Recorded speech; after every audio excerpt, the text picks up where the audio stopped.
paglilingkod.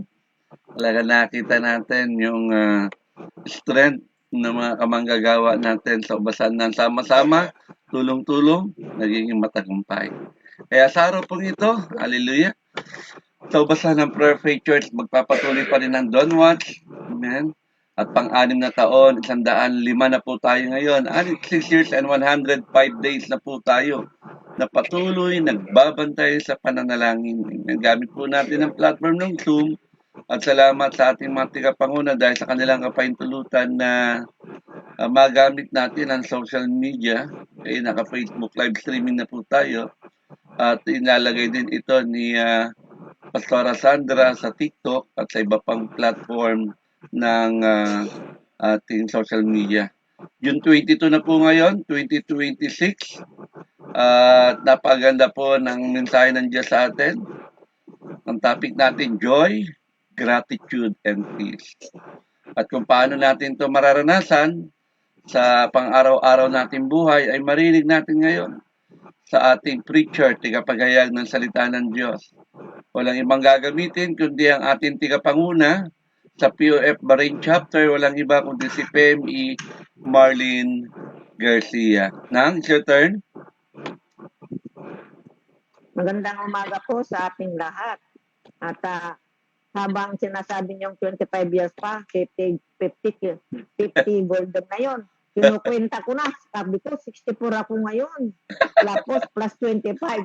Allah, 89 years old ako. Biyaya ni Lord. Atin pa. Praying na walang baston pa yon. Praise God. Hallelujah. Praise na natin. Ay po, 89 ako noon. Biyaya ni Lord. Sabi ko, kaya tayo po ngayon ay magandang umaga muli sa atin. At tayo po ay dadako na sa ating gawain natin na ang topic po natin ay joy, gratitude, and peace. Team, how can we experience joy, gratitude, and peace in everyday life? Ito ay mababasa natin sa teksto ng Philippians chapter 4, verse 4 to 8. Verse 4. Magalak kayong lagi sa Panginoon. Inuulit ko, magalak kayo. Verse 5. Ipadama ninyo sa lahat ng inyong kabutihan loob. Malapit nang dumating ang Panginoon. Amen. Verse 6. Huwag kayong mabalisa tungkol sa anuman bagay sa halip. Hingiin ninyo sa Diyos ang lahat ng inyong kailangan sa pamamagitan ng panalangin may pasasalamat. Praise God. At verse 7. At ang kapayapaan ng Diyos na hindi kayang maunawaan ng tao ang siyang mag-iingat sa inyong puso at pag-iisip dahil sa inyong pakikipag-isa kay Kristo Jesus. Verse 8. Bilang pagtatapos, mga kapatid, lagi ninyong isaisip ang mga bagay na karapat-dapat at kapuri-puri, mga bagay na totoo, marangal, matuwid, malinis, kaibig-ibig, at kagalang-galang. Amen. Salamat sa pagkabasa. Let's bow and pray po. Ang mga makapangyarihan, maraming salamat sa panibagong pagkakataon na kami ay makapag-aral ng inyong banal na salita. Thank you, Lord. Buksan mo ang aming puso at isipan upang maunawaan namin kung paano mamuhay ng may kagalakan, pasalamat at kapayapahan sa gitna ng mga hamon ng buhay. Naway baguhin mo kami sa pamamagitan ng inyong salita at palakasin ng aming pananampalataya sa pangalan ni Jesus. Amen.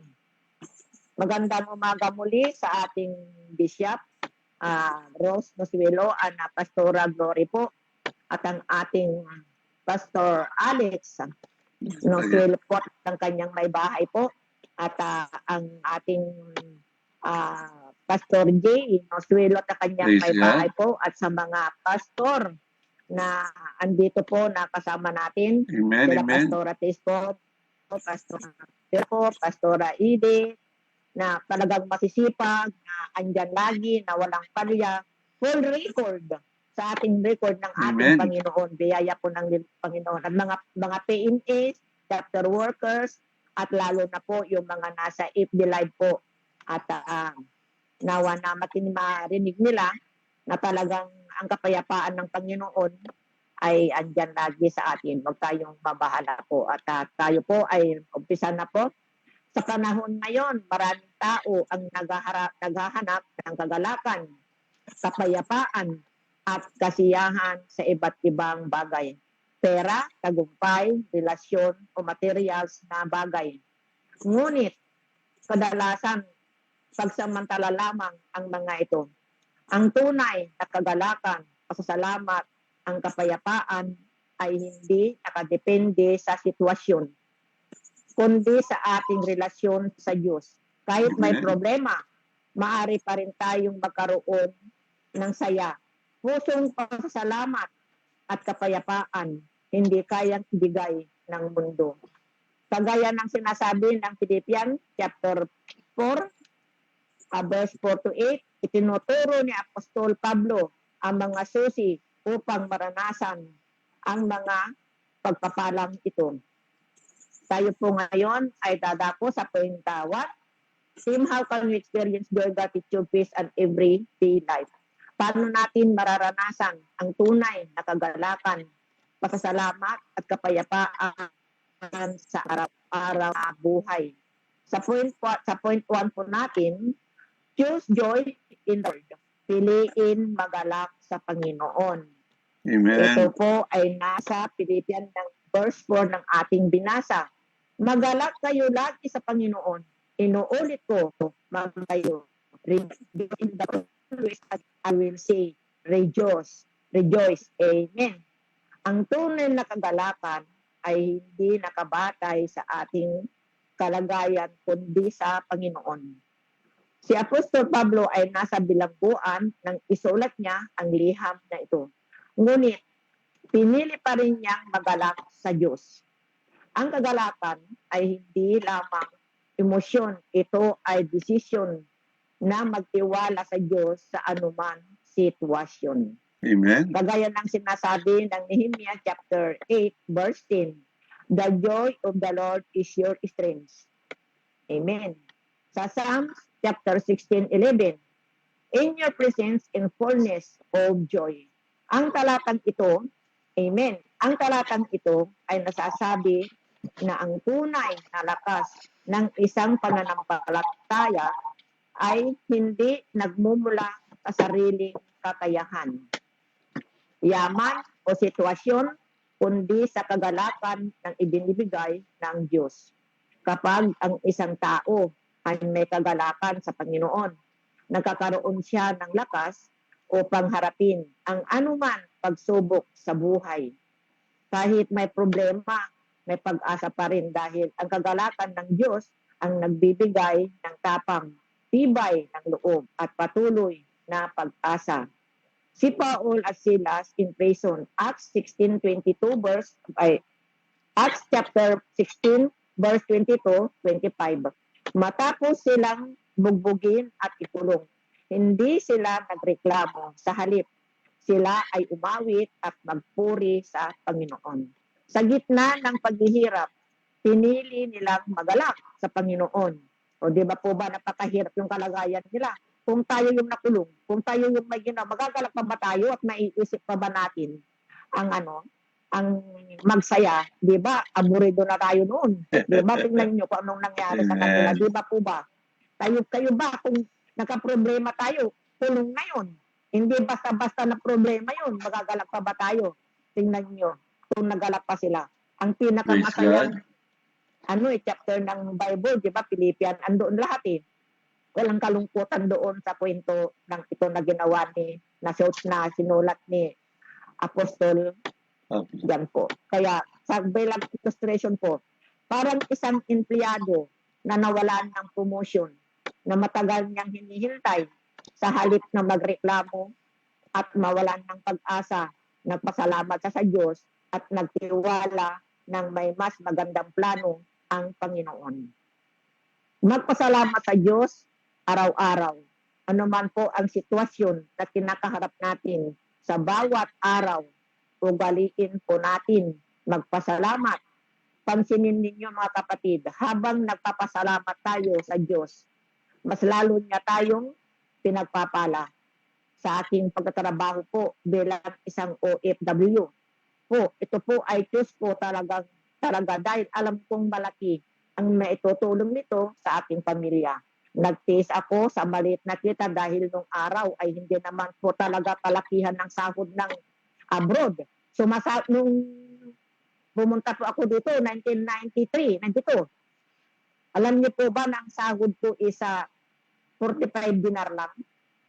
Samantalang ako po ay kakarabaw sa factory ng New London Biscuit po, ay sumasahod po ako ng ano doon, ng ano ito, 2,000 plus lang ang sahod dito sa abroad. Samantalang nung nasa pabrika ako, sumasahod ako ng umaabot ng mga 3,000 o 4,000 na yun. Kaya nung alam niyo ba na nagpunta ko dito, ay ganito lang pa yung sahod. Akala ko yung abroad, sabi ko, ay malaki yung sahod ba? Hindi pala, kaya lahat tayo talaga, ang Panginoon may kumbaga yung talagang ang buhay natin ay test sa Panginoon talaga. Talagang susubukan tayo at kung saan tayo, hanggang saan tayo. At least, hindi ako sumuko. Hanggang sa kasalukuyan, ay ikukumpara ang sahod ko sa ibang mga kakilala ko ay talagang kung minsan nga tinatawanan nila ako dahil yung sahod ko hanggang ngayon maliit talaga.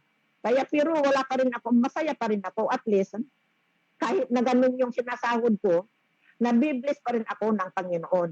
At sobra pa, di ba po ba? Hanggang sa ngayon. Kaya sa kabutihan po ng Diyos, napakadami niyang ipinagkaloob sa akin na hindi lang hinangad. Hindi ko hinahangad kung ano yung binigay ng Panginoon at hindi ko talaga pinagpipri. Ano yung binigay ng Panginoon sa akin? Bahay, sasakyan, financial, stability, and businesses po. Tingnan nyo kung ano yung binigay ng Panginoon sa akin. Kaya magalak tayo lagi pag tayo binibigyan ng Panginoon na pasasalamat po. Di ba po ba? Amen. Magpasalamat sa Diyos araw-araw. Ang Diyos po ay hindi nakakalimot. Sa halip siya po ay nalulugod at dahilan yun para mas lalo niya tayong pagpalain. Alalahanin ang kanyang kabutihan. Tayo po ay may kabutihan Diyos na hindi marunong manumbat. Sa halip ay tinuturuan niya tayo na makita natin ang kanyang kabutihan para gawin din natin sa iba. Kaya ako po ay nagpapasalamat sa Diyos dahil tinuruan niya tayong magbalik ng kabutihan niya sa ibang tao. Patuloy niya tayong ginagamit para maging pagpapala din sa iba. Amen. Ito po ang ating patandaan, mga kapatid. Ang Diyos natin ay napakabuti. Kaya wag natin kalimutan na hindi alalahanin ang kanyang kabutihan. Tama. Maging mabuti tayong anak niya, maging mabuti tayong iba, siguradong magagalak ang Diyos sa atin. Piliin magalak kahit may pagsubok. Kapag po ba kayo ay niloko, tinakbuhan ng inyong pinautang, magagalak pa din po ba kayo? Kapag po kayo ay siniraan at pinagbintangan ng isang bagay na di mo ginawa, paano mo po kayang harapin ang sitwasyon? Magagalak din po ba tayo? Siyempre magalak tayo dahil iyon ang turo ng Panginoon sa atin Di ba po ba? We are always put our foot in the ground kung tayo naglilingkod sa Panginoon. Dapat na pangatawanan natin ang ginagawa natin. Tatayuan natin at iyan natin yung sarili natin. Be calm tayo always, di pa po ba? Amen. Napupuno ba kayo ng puot at isipin din gawin yun sa kanila? Hayaan na lang natin at hayaan natin ang Diyos na ang kumilos para sa kanila. At first, masakit po talaga yun, lalo na at nagtiwala tayo sa pagkatao natin. Ang nakataya, pero alam niyo po ba, iba kapag ang buhay natin ay nakaangkla sa Panginoon. God teaches us na magalak anuman ang mangyayari dahil maaaring sa sitwasyon na gano'n, mayroon siyang itinuturo sa atin o tayo ay kaya niyang pinag-ingatan. Di ba po ba? Thank you, Lord. Sa akin lang, ang patutuo ko lang talaga na isang patutuo ko lang po. Talagang nagagalak ako. Ang kagalakan ko lang is a very simple lang Talagang masaya ako pag nag-share ako na maliit man o malaki man, masaya na ako. Thank you, Lord. Without asking na ibabalik mo yun. Hindi po ako ganun. Pag binitawan ko ang isang bagay, ganun na yun. Kaya nga po, minsan ako Di ba, siyempre, may mga kapatid tayo, kukuha ng tulong, ate, ganyan, ganyan. Ate, pairam ng pera mo sa mga kapatid ko, ganyan ba, mga pamangkin. Alam niyo pa ba, pag sinabi nilang humiram sila, hindi ko na yun aasahan na yung ibabalik pa nila, nababayaran nila. Hindi po ako maniningil. Hanggang ngayon, hindi ko ugali yung maniningil po. Hahayaan ko sila na sila yung lalapit na magbayad ba. Ganun ako, hindi po ako naniningil na tao. Hindi po ako ganun. Naghihintay talaga ako ng magbibigay sa akin. Ganun po ako. Kasi kung ang pamilya, pahiramin mo ng 10,000 yun. Binayaran niya. Pag binayaran niya yun, hihiramin niya, next 15,000 na yun. 20,000 na yun, hindi na ipabayaran. I have so many experience regarding sa ganitong sitwasyon po. Kaya ako, alam ko yung sitwasyon ng isang tao. Hindi naman siguro pareho, kaya lang mostly po ganun, lalo na sa pamilya po. Kaya ako, hindi pa ako naniningil. Para sabi ko, hindi na ako maniningil kasi para hindi mauulit na hihiram. Kasi pag hihiram yun, lalaki na. Tayo po ay dadako sa kwento. Team, how can we experience joy, gratitude, and peace in every life? Paano natin maranasan ang tunay na kagalakan, pasasalamat, kapayapaan sa ating pang-araw-araw na buhay? Tayo po ay dadako sa kwento. Cultivate gratitude through prayer. Paunlarin ang pusong magpapasalamat sa pamagitan ng pananalangin. Ito po ay binasa natin sa verse 6 po. Huwag kayong mabalisa tungkol sa anuman bagay sa halip. Hingiin ninyo sa Diyos ang lahat ng inyong kailangan sa pamamagitan ng panalangin na may pasasalamat. Amen. In everything by prayer and supplication with thanksgiving, let your request to be made known to Amen. God. Ang pusong mapagsalamat ay pusong nagtitiwala sa Diyos. Kapag tayo ay nanalangin ng may pasasalamat, kinikilala natin na ang Diyos ang ating tagapaglaan at tagapag-alaga. Ang pasasalamat ay nagbabago ng ating pananaw mula sa kakulangan patungo sa kabutihan ng Diyos. Kagaya ng sinasabi ng 1 Thessalonians chapter 5 verse 8. Give thanks in all circumstances. Sa Psalms chapter 100 verse 4, enter his gate with thanksgiving. Amen. Itinuturo ng talatang ito ng isang pananampalataya ay dapat matutong magpasalamat sa Diyos, lalo sa sitwasyon. Hindi lamang kapag maganda ang buhay, kundi pati sa panahon ng pagsubok. Ang pasasalamat ay tanda ng pananampalataya na naniniwala na may mabuting plano ang Diyos kahit hindi pa natin ito nakikita. Kapag natuto tayong magpasalamat sa lahat ng pagkakataon, magiging mas matatag ang ating pananampalataya at magiging malapit tayo Diyos. Sa John chapter 6 verse 5-13, Jesus feeding the 5,000. Bago hinimala ni Jesus ang 5 tinapay at 2 isda, una siyang nagpasalamat sa Ama. Ang pasasalamat ay nauna bago himala. Bilang illustration po, may isang pamilya na dumaraan sa kahirapan sa halip na magreklamo sa maliit na pagkain sa hapag. Nagpasalamat sila sa Diyos sa kung anong mayroon sila. Sa paglipas ng panahon, nakita nila kung gaano sila pinagpala ng Panginoon. Amen. Simula ang araw ng pasasalamat. Naging ugali po ba natin na paggising natin sa umaga ay nagpapasalamat tayo sa Diyos dahil tayo ay kanyang ginising ng may libreng hininga? Katulad ng palaging binabanggit ng ating pastorates or inuuna pa natin i-check ang ating mga social media accounts. Alam niyo po, nung naririnig ko to kay pastorates, sabi ko, I am the one. Minsan ginagawa ko din. Paggising ko, sabi ko, Lord, patawad. Sabi ko, ang titignan ko kaagad yung cellphone ko. Minsan na agad. Kaya sabi ko, pag naalala ko si Pastor Apis, totoo yung sinasabi niya ni Pastor Apis. Kaya dapat hindi natin sanayin. Sabi ko, Lord, patawad, hindi ko na po ulitin. Totoo po ito eh.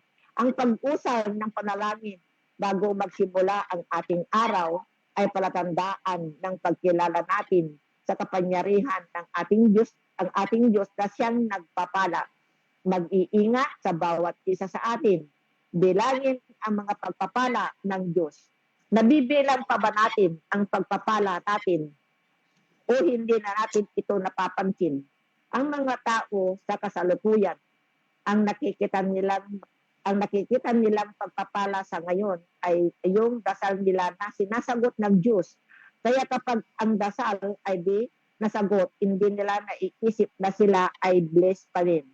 Tandaan po natin na ang pagpapala ng Diyos ay hindi palaging pira, hindi palaging material things. Kaya anuman po ang ating matanggap mula sa Diyos, palagi natin itong ipapasalamat. Halimbawa, hindi ka dinara sa doktor kasi pinagpapala ka ng maayos ang kalusugan mo. Amen. Kumakain ka ng 3 times a day ka. So, 3 times a day. Dahil di hinahayaan ng Diyos na magutom ka. Mayroon kang sahod dahil binibigyan ka ng Diyos ng trabaho. Magpasalamat kahit hindi pa dumarating ang sagot sa panalangin. Ito ay pagkilala sa kabutihan ng Diyos at magiging tapat niya sa atin. Praise Kahit God. wala kang pag-work. Pagpasalamat ka dahil alam mong may work ang ibibigay sa iyo ang Diyos. Kulang ang inyong budget sa isang buwan para sa pamilya. Magpasalamat ka dahil may Diyos tayong nagpo-provide ng lahat ng ating pangangailangan. Amen. Di ba po ba? Oh. Kaya sabi ko nga, nung nakaraan buwan, Lord, sabi ko, provide Lord sa lahat ng ating gagastusin kasi school na eh. Sabay-sabay yung gastusin natin. Amen po ba? At yung kuryente namin lumaki eh. Ngayon lang ako magbabayad ng kuryente ng ilang taon. Sabi ng anak ko, sabi niya, magbayad ka naman ng kuryente. Bakit magkano yung kuryente natin? 4,002. Ha? Bakit 4,002? Anong nangyari? Alam mo na yun, Nay. Dumaan ang mahal na araw. Siyempre, yung nag-iisang aircon sa bahay, sa malaking bahay, nag-iisa. Siyempre, naka-unlag yun. Nagulat ako ng 4,000. Pagka malaki na talaga, kailangan na ako ng mga anak ko talaga. Oh God, i-provide mo lahat. Dumating lahat from naging ang ate ko din na ospital ang ate ko, sabay-sabay lahat. God, provide mo. Alam ko, Lord, na hindi mo ako pababayaan. Andiyan ka lagi. Dahil, Lord, alam mo ang puso ko. O, di ba? Pinrovide ng Lord. Ay, salamat sa Panginoon. Kaya nga, hindi pa dumadating ang kinuna natin ng katagumpayan. Di ba po ba? Na mangyayari yun. O, tingnan nyo. Kaya tayo ay magalak sa lahat at sa salamat. Maliit man o malaki na blessing na binibigay ni Lord, pagpasalamat tayo. Minsan nga po, kumakain na ako, sinubo ko na eh. Sabi ko, Lord, pasensya ka na po, Lord. Sabi ko, sinubo ko na, hindi pa ako nagpasalamat na minigay mong blessing sa aking harapan. Sa gutom na. Kaya, hindi tayo ng kapatawaran kaagad sa Panginoon sa bagay na ganun po. Kaya, tayo po ay dadako na sa entry. Team, how can we experience joy, gratitude, and peace in everyday life? Paano natin maranasan ang tunay na kagalakan, pasasalamat, kapayapaan sa ating pang-araw-araw na buhay? Ang ating point 3 po, experience God's peace by trusting Him. Ito ay mababasa natin sa yung binasa natin na verse 8 po. Maranasan ang tunay na kapayapaan pamagitan ng pananampalataya sa Diyos. And the peace of God, which surpasses all understanding, will guard your heart and mind through Christ Jesus. Amen. Ang kapayapaan ng Diyos ay hindi nangangahulugan, wala ng problema. Ito ay kapayapaan ng puso kahit may problema. Kapag inilalagat natin sa Diyos ang ating mga alalahanin, pinapalitan niya ito ng kapayapaan. Kagaya ng sinasabi sa Isaiah chapter 26 verse 3, you will keep him in perfect peace, those minds stay on you. John chapter 14:17, my peace I give it to you. Amen. Ang kapayapaan, ibinibigay ni Jesus ay hindi katulad ng kapayapaan na ibinibigay ng mundo. Ang kapayapaan ng mundo ay pagsamantala at nakadepende sa sitwasyon. Ngunit ang kapayapaan ni Kristo ay malalim, matatag at mananatili kahit may problema. Ibinigay ito ni Jesus upang alisin ang takot at pangamba sa ating puso. Kaya kahit may bagyo ng buhay, ang pananampalataya ay may kapatatagan dahil si Kristo mismo ang pinagmumulaan ng kapayapaan. Jesus calmed the storm. Ito ay nasa Mark chapter 4 verse 34 ang 35-41. Habang natatakot ang mga alagad na sa malakas na bagyo, si Jesus ay mapayapang natutulog sa bangka. Ipinakita niya na kapag kasama natin siya, may kapayapaan kahit may bagyo. May isang Amen. tao na naghihintay ng resulta. Illustration po, may isang tao na naghihintay ng resulta ng medical test. Habang ang iba ay puno ng takot, siya ay nananalangin na nagtitiwala sa Diyos. Hindi agad nawala ang problema. Ngunit naranasan niya ng kapayapaan nang ipaliwanag sa kanya. Ibinigay sa Diyos ang inyong mga alalahanin. Lahat po tayo may kanya-kanyang kinaharap na pagsubok sa buhay. Araw-araw, malaki man o maliit, komplikado man, ito o hindi. Lahat tayo humaharap dito. Pero dahil mahal tayo ng Diyos at Amen. ayaw ng Diyos na tayo ay nahihirapan, gusto niyang apuin ang lahat ng mga alalahanin natin na ito. May problema pa din pero hindi na tayo na-stress sa problema.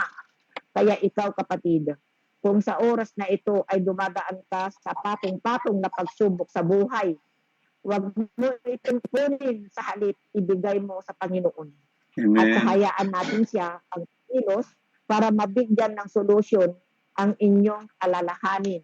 Ituon ang isipan sa mga pangako. Ang dami pong pangako ng Diyos sa atin. Kaya nga po, encourage ko kayo mga kapatid na magbasa tayo ng Bible. Umatin palagi sa mga Amen. ganitong gawain. Pag maunawaan natin ang Diyos, ang makilala natin, siyang mabuti. Kung pinapangakuan ka ng Diyos na pagiginhawain kanya dahil siya ang ating provider, magtiwala ka. Huwag mong kainipan dahil sigurado ipapaganap niya yan sa buhay mo. Kung nangako siyang pagagalingin kanya sa inyong karamdaman, panampalatayaan mo kapatid dahil siya ang Diyos ng kagalingan. Kaya Amen. huwag tayong lalayo sa Diyos, halip piliin natin palaging nasa kanyang tabi. Praise God. Magtiwala ka sa plano. At ang plano ng Diyos ay the best kaysa ang mga plano mo. Kaya pansinin ninyo po mga kapatid, minsan kahit na anong plano natin na sa tingin natin ay tama, hindi pa din pinahihintulutan ng Diyos na mangyari. Sa halip, naiiba ang plano natin na iyon sa kalooban ng Diyos. Amen. So tayo po ay dadako ng conclusion. How can we experience joy, gratitude, and peace in every life? Ang ating topic na ay ang ating una tawag dito? Ang natin po, ay joy in the Lord. Praise God. Cultivate gratitude, prayer, experience God's peace by trusting Him. Mga kapatid, Amen. ang tunay na kagalakan, pasasalamat at kapayapaan ay hindi nakukuha sa mundo. Ito ay natagpuan lamang sa isang buhay na kasintro kay Kristo. Kapag Amen. pinili natin magalak sa Panginoon, nabubuhay ng may pasasalamat at magtiwala sa Kanya, naranasan natin ang kagalakan at kapayapaan, hindi tayang gawin ng anuman pagsubok. Let's bow po and pray. Ama naming Diyos, salamat sa Thank iyong you, Lord. salita nagtuturo sa amin kung paano mabuhay Amen. ng may kagalakan, pasasalamat, kapayapaan. Tulungan mo kaming magalak sa inyo sa lahat ng panahon, maging mapagpasalamat sa lahat ng bagay at magtiwala sa inyong mga pangako. Kapag dumating ang mga pagsubok, palalahanan mo kami na ikaw ang aming kalakasan, kapayapaan. Naway makita ng iba si Kristo sa aming buhay. Sa pangalan ni Jesus, Amen. To God be the glory. God bless po sa lahat. Praise God. Praise God. Hallelujah. Ano po ako? Maraming salamat, Femi Marlene from PF Bahrain Chapter. Talagang tunay. Gusto talaga natin maranasan ang tatlong bagay na yan sa buhay paglilingkod natin. Tama po ba? Maging ang ating pamilya. Gusto natin, mayroon tayong pusong laging masaya, pusong laging nagpapasalamat at nasa atin ang tunay na kapayapaan na hindi kaya tumbasan ng anumang halaga. Kaya dalangin natin na lahat ng ating narinig na kapahayagan ng salita ng Diyos ay maranasan natin. Dahil gaya ng sinabi ng ating tigapagayag ng salita ng Diyos, hindi lang yan sa pera, hindi lang yan sa tagumpay o material na bagay na madalas doon natin makikita yung kasiyahan natin. Dapat makita natin yung joy sa harapan ng Diyos. Okay? Na ano man ang sitwasyon, ay patuloy tayong marunong magpasalamat. Tama po ba? Minsan nagpapasalamat lang tayo pag magaling tayo, kapag marami tayong pera. Kaya hindi po ganoon ang pagpapasalamat. Ano man ang meron sa atin, makontento tayo. At biblically speaking, sinabi naman sa atin, kung matutunan natin makontento, mararanasan natin ang pagsama ng Diyos. I will never leave you nor forsake you. Kaya maraming salamat. At tandaan po natin, ang tunay na kapayapaan ay hindi kayang ibigay ng sanlibutan ito. Dahil ang kapayapaan na meron tayo ay nasa sinabi ng Biblia, the Prince of Peace. He is no other than our Lord Jesus Christ. Amen? Kaya muli, palapakan natin si Femi Marlene ng salamat sa kapahayagan ng salita ng Diyos at ibinabalik ko na po sa ating MC